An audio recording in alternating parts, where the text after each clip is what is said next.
میرے پیارے بھائیوں اور بہنوں، السلام علیکم۔ امید کرتا ہوں آپ خیریت سے ہوں گے۔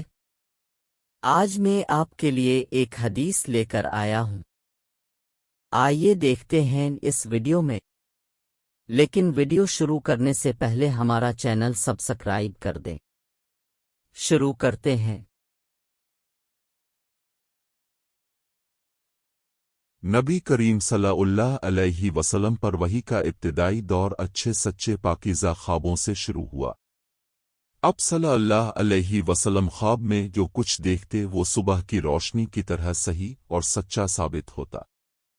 پھر من جانب قدرت اب صلی اللہ علیہ وسلم تنہائی پسند ہو گئے، اور اب صلی اللہ علیہ وسلم نے غار حرا میں خلوت نشینی اختیار فرمائی اور کئی دن اور رات وہاں مسلسل عبادت اور یاد الہی و ذکر و فکر میں مشغول رہتے۔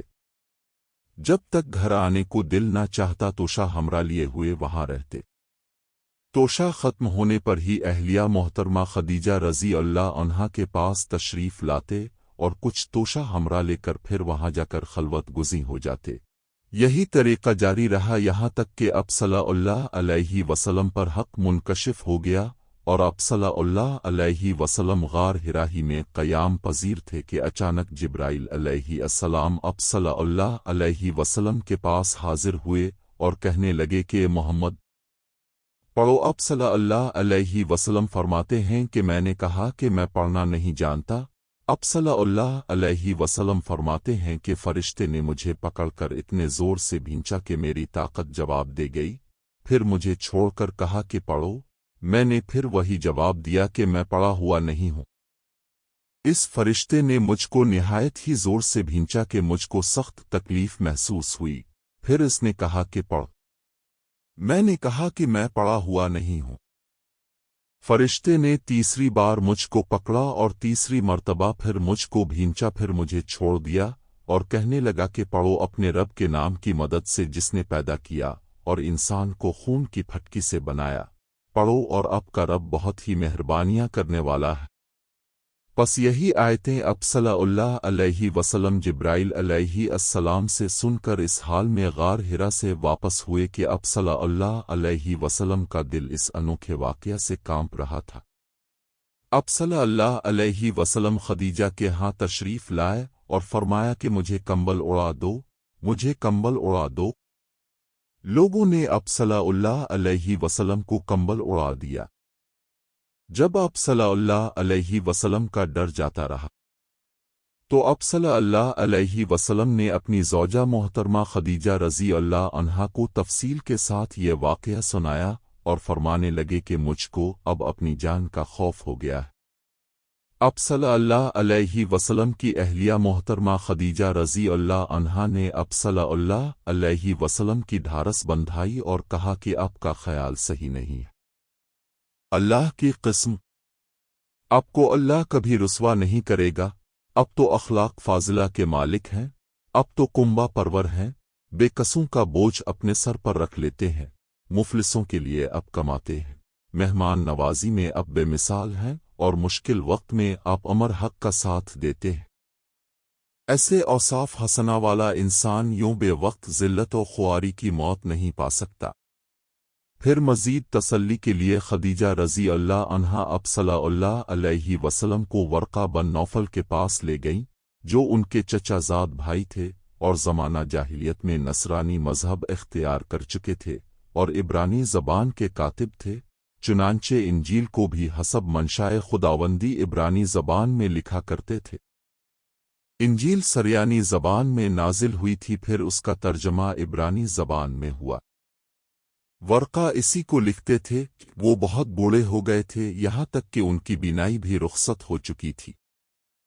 خدیجہ رضی اللہ عنہا نے ان کے سامنے اب صلی اللہ علیہ وسلم کے حالات بیان کیے اور کہا کہ اے چچا زاد بھائی، اپنے بھتیجے محمد صلی اللہ علیہ وسلم کی زبانی ذرا ان کی کیفیت سن لیجئے۔ وہ بولے کہ بھتیجے، اپنے جو کچھ دیکھا ہے اس کی تفصیل سناؤ۔